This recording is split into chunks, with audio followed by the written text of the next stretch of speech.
Hello. Today we're going to be reading a really fun book called The Word Collector by Peter H. Reynolds.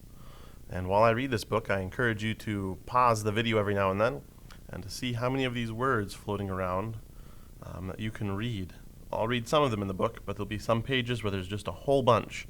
I want you to try to pause the book and look for ones that you do know or try to sound them out and read them. So here we go. The Word Collector.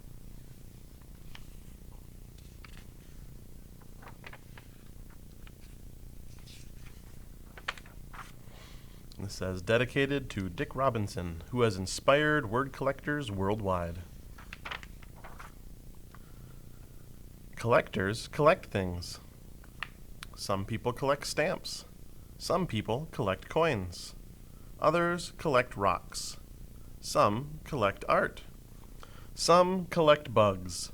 Others collect baseball cards. Some people collect comic books.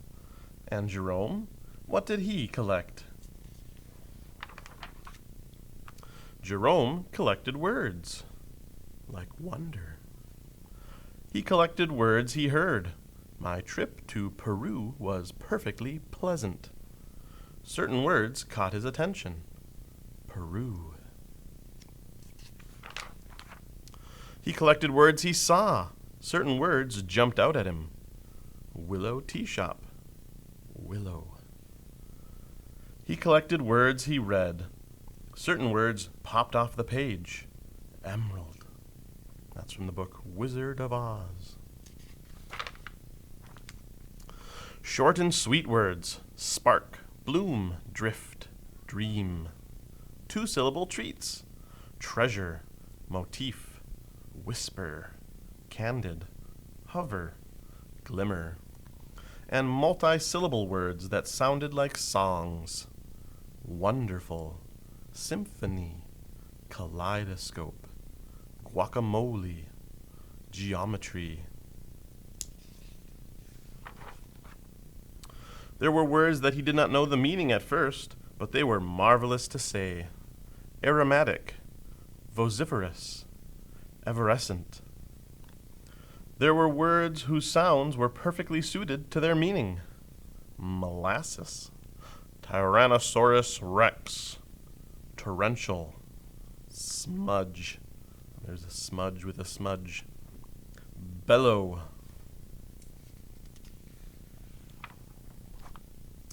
Jerome filled his scrapbooks with more and more of his favorite words. Jerome's collection grew. He began organizing them.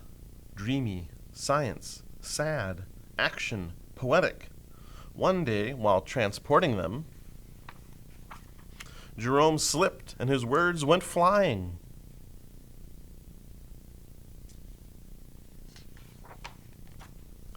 As he began to pick them up, he noticed his collections had become jumbled. Big words next to little words, sad words next to dreamy words.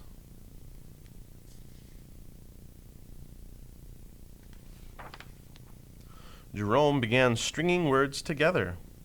Words he had not imagined being side by side. Whisper, symphony, electric, peace, savor, dreams, cascading, stars.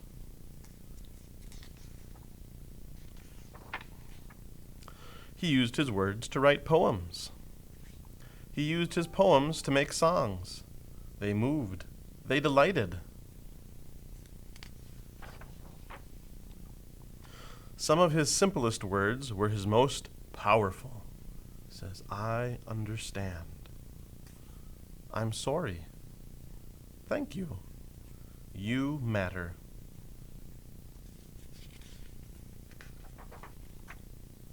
Jerome eagerly collected more and more of his favorite words.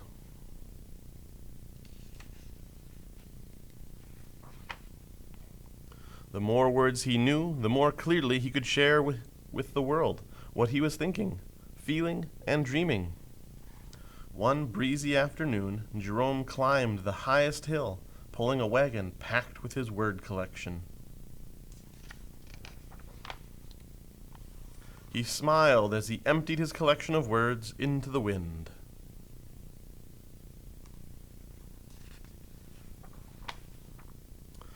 He saw children in the valley below, scurrying about, collecting words from the breeze.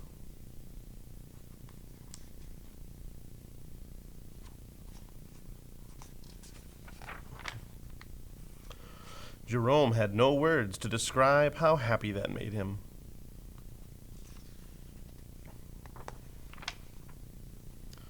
And these words say, reach for your own words. Tell the world who you are and how you will make it better. By Peter Hamilton Reynolds. It says, the beginning. This is where you get to start collecting your own words. The end. So hopefully you enjoyed that book. Maybe you'll start a word collection of your own. And hopefully you pause the book to read as many of those words as possible. So hopefully that was a good one. I really like this one. And we have some more books coming tomorrow. So stay tuned. We'll talk to you soon. Bye.